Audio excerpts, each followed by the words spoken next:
My favorite comment about aging to date is this. I had a healthcare professional who was assessing me for surgical readiness. And she said to me, "Well, you're relatively young." Oh, I'll take it.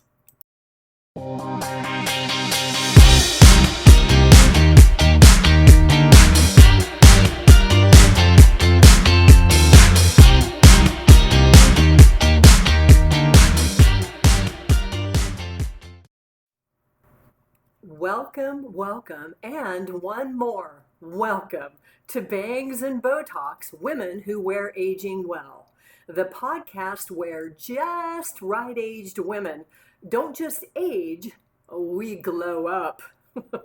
I'm your host, Diane Dean-Epps, and each month I'm serving up laughs, rants, and reminders about life being too short to hold things in. That includes our bodacious bodies. So let it all out. Thoughts, feelings, seams.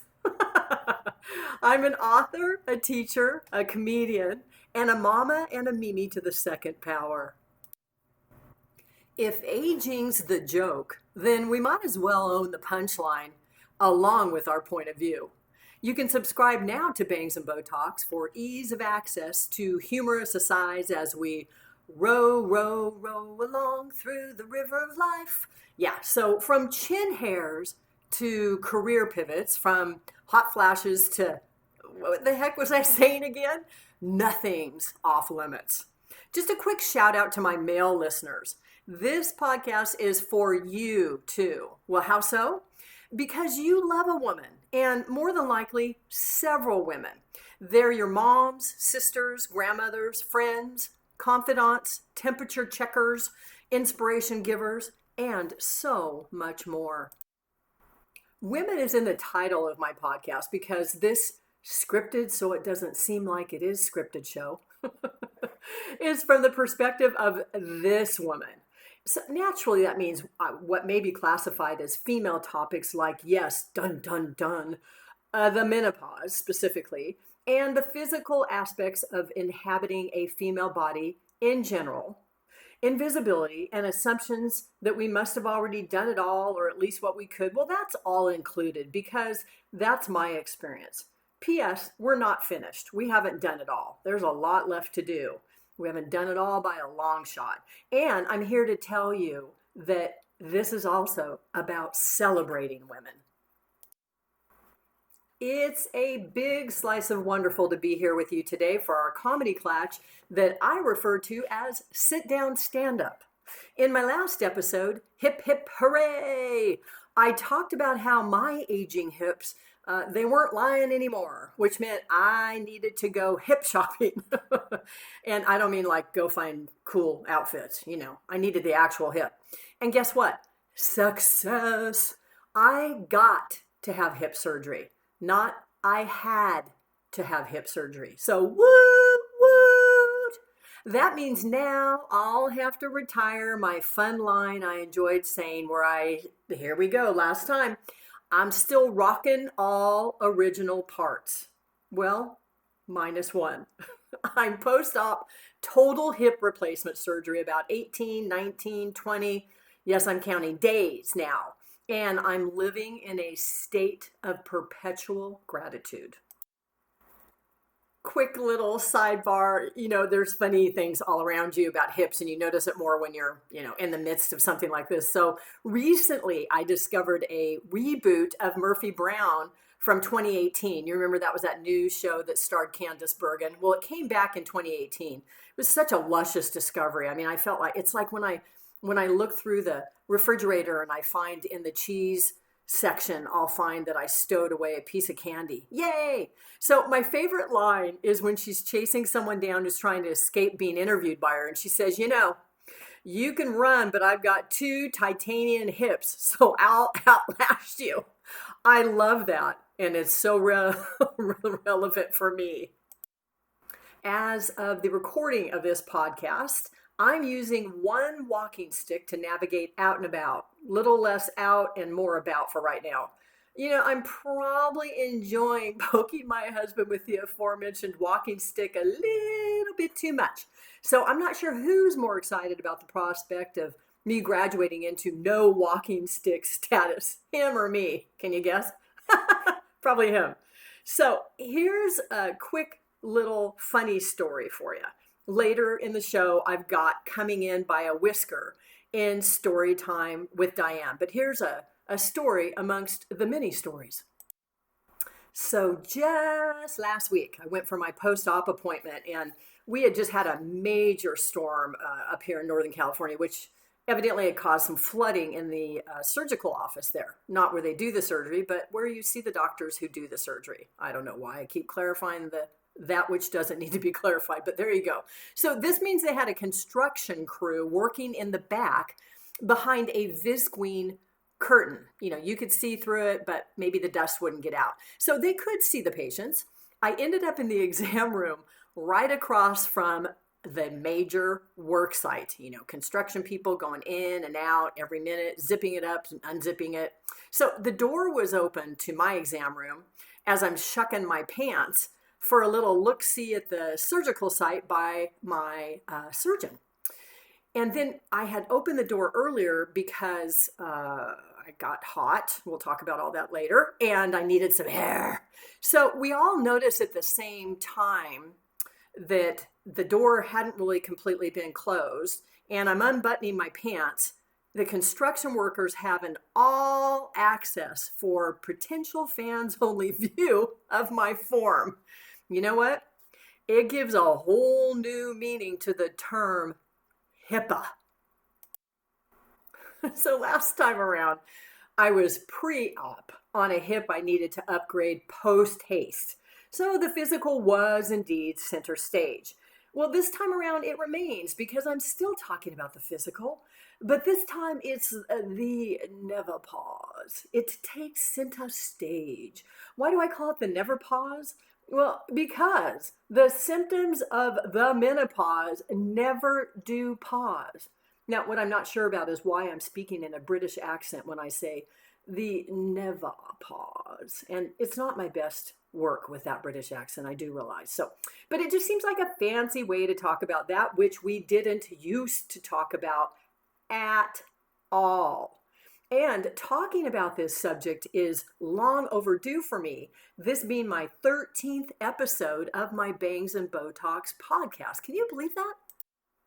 This subject is hot, pun intended. Why?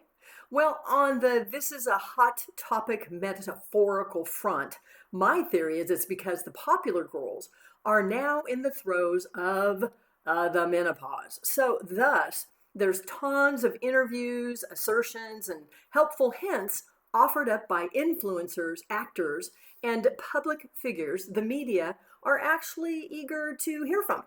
Unlike when I contact the media and I encounter all manner of idioms denoting disinterest. I hear crickets, there's radio silence, I've been ghosted. You get the idea.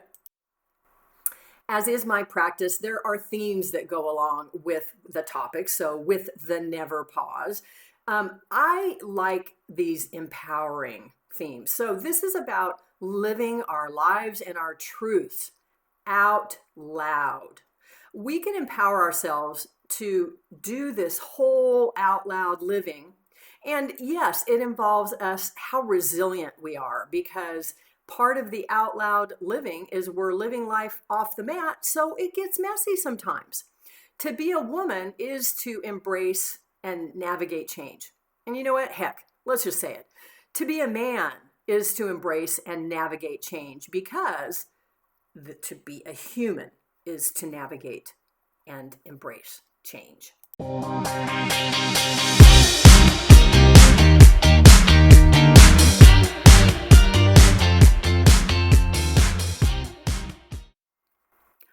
Bodies figure large in the female journey.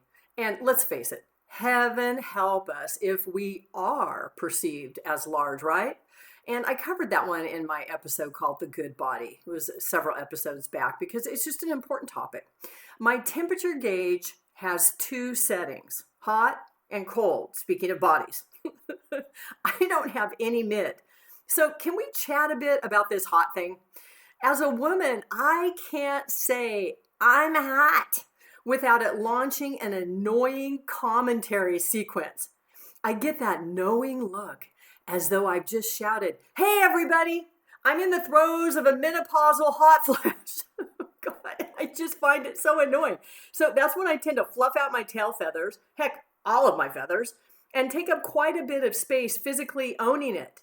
I mean, is that how you feel? Have you had the same experience? You just don't want that kind of opinion thrown your way? So, funny thing about the hot deal, recently I went to the gynecologist. She happens to be a female gynecologist.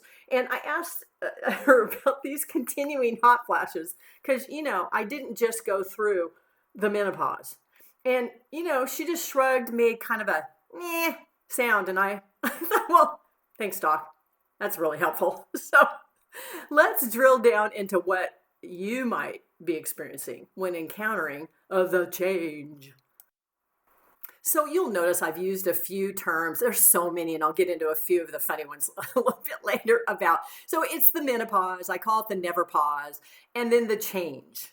So if you're a baby boomer woman, the elder females involved in parenting you are likely to have told you nothing. That was the case for me. They could barely lift the veil of their own embarrassment about having a menstrual cycle long enough to talk about what you might expect, or in my case, what I might expect. And when they did venture into the realm of helpful information, dear heavens, thank you, no. Because in my experience, I got so lost in the massive metaphors used to describe the experience I was just left confused and unable to ask basic questions like, when can I use a tampon, for God's sakes? So there was nothing wise that was said. There were no helpful hints, no comments that would have been helpful, like to be a woman is to hold great power. No positive messaging, not even a book recommendation. So you might think when I reach the age of menopause, it might be the age of enlightenment. Nope. Same elder women in my life. Same euphemistically charged approach. When the change was the term used. The funny thing is, my experience probably was similar to theirs with their elders. But by the time I got to the age of the change, the menopause, the never pause, my experience didn't sync up with theirs in a different way. Why? Well, because I experienced pre-menopause in my 30s. I mean, is that lucky or what? Jackpot. And then perimenopause took up where that left off because it's the 4 to 10 year transition leading up to menopause. Oh, good God. By the time I was finally ready to join the Never Pause Club, I was much older than the women in my tribe had been when they experienced that time period in their lives. But I had experienced way more symptoms for way longer than they ever did. I mean, I don't even know why. Hormones in the food, maybe? I don't know. It just went on and on for me. So, nothing like all the stages, pre, peri, post, menopause. It's a review of prefixes like you haven't had since high school. Oh, although sidebar, did you know that the naming conventions have changed? So now when you see all these prefixes, they don't have a hyphen now. And you know what? I'm rather fond of the hyphen because, my last name alone, Dean-Epps, it just makes me predisposed to love them. The never pause offers up symptoms that persist, like hot flashes, obvi, unsightly, off the beaten path hair growth. Hair grows in all the places we don't want it. And then there's that involuntary leakage when you sneeze, laugh, or breathe. Oh, and deodorant isn't optional because that sweet smell of success that you used to have on you has given way to the somewhat ghastly whiff of natural body scent. Oh, and then, as if that isn't enough, it would be, and there's so much more than what I'm talking about, but these are the top ones on the hit parade. There are heart palpitations, that make it feel as though I've run a race when in point of fact, I'm just sitting here, sometimes just staring. And how do I deal with all of this? Well, yes, humor. That's what you would guess, I'm sure. Oh, yeah, and writing about it. So, humor writing, yes, please, lots of it. So, the hardest thing about writing this particular episode was I had to cut it way down because I had so much that I wanted to talk about. But you will find more, speaking of more, postmenopausal fun and games that I write about in my Bangs and Botox book. It's a companion piece and inspiration for this podcast. It's on Amazon. And it has stories like 10 times more of me about mirrors and how they can go wrong on you. And then I actually have 10 reasons to love, and I call it the mental pause, when I actually provide authentic reasons to embrace the never pause phase. The book might help you with your coping mechanism of humor when these luscious symptoms hit. And they hit hard, don't they? The list of some of the names I mentioned earlier in the program that I was going to tell you that menopause goes by that just kind of crack me up. Some of them are gross and they make me laugh, but these alone are just a hoot. Here's my short list. Private summer. Right. It seems like it's pretty public when you're sweating and it's, 10 below, but okay. Reverse puberty. Dear God, I hope that doesn't go with what happened to us as people during puberty. Woo, up, down, all over. Ovarian retirement. Does that come with a 401k? And the last one, it's kind of gross, but it's funny. Super soaker event. Okay, well, yeah. So it's true. It happens.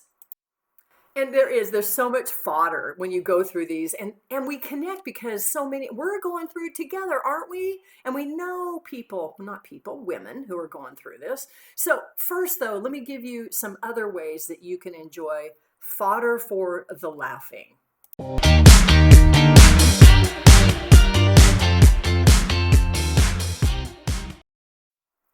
Bangs and Botox is distributed free by a number of providers, Spotify, Apple, YouTube, and they're all listed on my website. And that website is at Dean-Epps.com. I've just done a little upgrade on that one, so it looks better than it did. There you're going to find links to my writing and info about published books. I distribute a Ms. Right Now newsletter on LinkedIn, so if you hang out in that space, look me up and connect. And then you also have a myriad of columns out there that have my byline. So if you're bored, just tap my name into your favorite search engine and voila, things to read. Yay!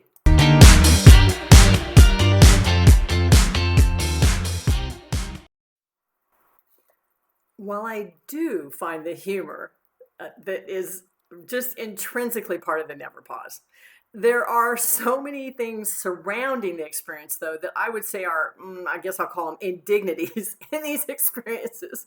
So let me talk about one of them, because now we're at story time with Diane. So get comfortable, sit there, perhaps grab a beverage, but don't forget to come back if you go somewhere. Okay, here we go. This one is called Coming In by a Whisker. Whiskers are cute on cats, not on women. Through the ages, whiskers have been considered to be quite attractive on men.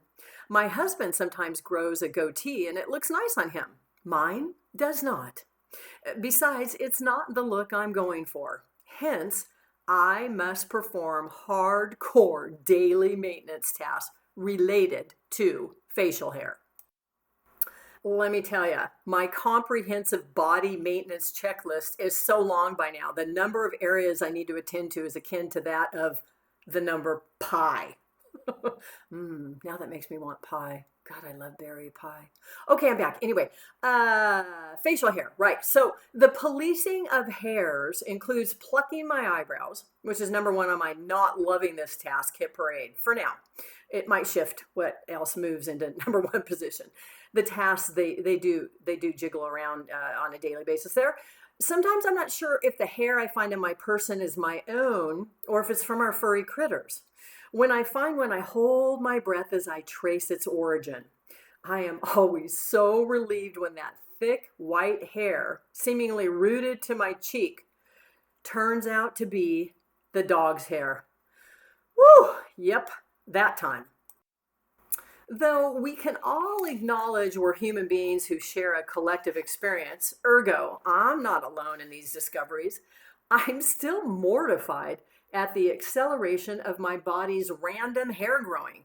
I mean, how is it possible these rogue hairs grow out overnight? It defies logic. It's like 9 p.m. and I'm whisker and random hair free. Then the next morning rolls around and I roll, not spring, out of bed to discover no less than 3 chin hairs have grown out to a length discernible by the naked eye. This accelerated hair growth pattern has brought up bigger concerns for me. What if one day I get confused about which hair to remove and which hair to grow, and I show up somewhere rocking a full beard and no eyebrows? Oh man, that's a sobering visual and possibility.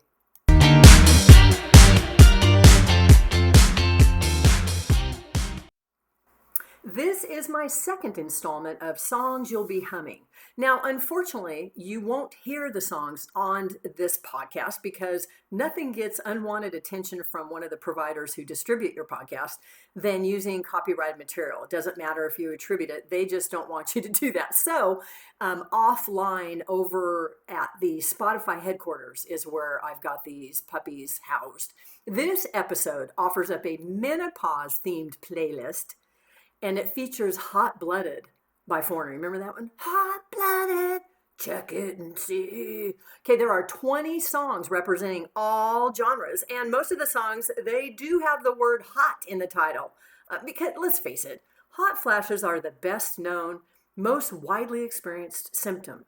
And you know what else? I don't know. I think they've got just an incredible PR firm that's working for them too. So this Spotify list features another one that's really a classic that I just had to put in there, and that's Shania Twain's I Feel Like a Woman. So look over in the description, and it is hyperlinked for you for your convenience and listening pleasure. Next up are the somethings.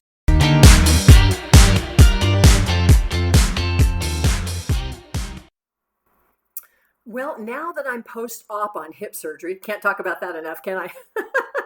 I've been deleting what must be about 1,000 bookmarks on my computer that go something like this: how to heal your hip and avoid surgery. So check that off the list. I am practicing walking again.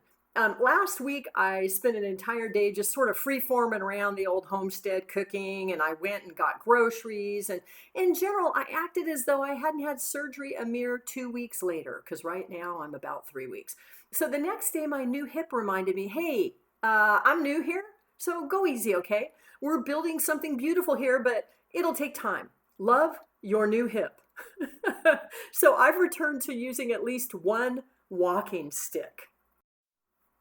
So something I read that I think is really cool, it's almost of an academic nature with a twist. I read loads of stuff, and it represents a real variety pack of interests, which means I frequently nerd out on research. But I love a good rom-com and any book with a setting where the books are being sort of highlighted, like a bookstore, library, even a bookmobile. I'm in, you name it. This time around, I read just a really cool research abstract about humor and menopause. Why, oh why can't I get a research grant like that one? But, you probably have to apply for it and be an academic. So there you go. It seems there's a journal called the International Journal of Humor. And in a recent academic paper entitled, Is It Me or Is It Hot in Here? Man, great title. Sociologists weighed in on menopause, identity, and humor. So when they were conducting a conversational analysis of humorous anecdotes about menopause, it saw that the baby boomer generation's changing values with regard to previously held taboos were really changing the landscape. Punchline delivered material was seen as quite powerful in sharing the experiences from one menopausal woman to another. And it went to identity, and it supported that they're seekers of knowledge, that we strive against the silence imposed by social taboos. Well, finally, some science behind why coming up with the funny is the best coping mechanism ever. And it makes it so we connect. So menses, peri, pre, post, full-on menopause, use the humor. It's all good. There's science behind it.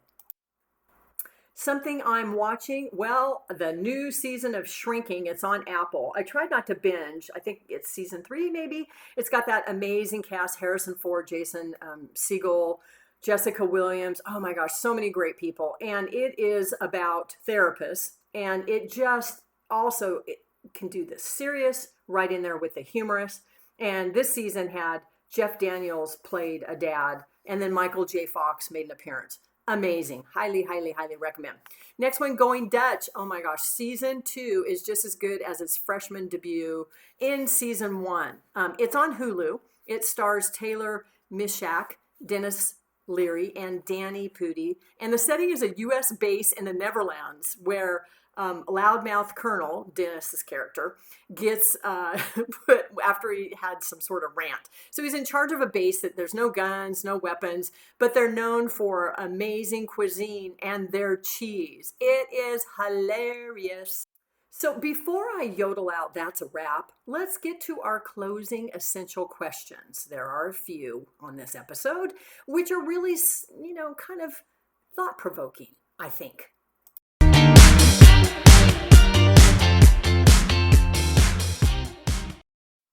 So wrapped into this whole theme of living your life out loud and your truth and all that, it's empowerment. And then I mentioned resilience because it's just so necessary in being uniquely who we are, who you are.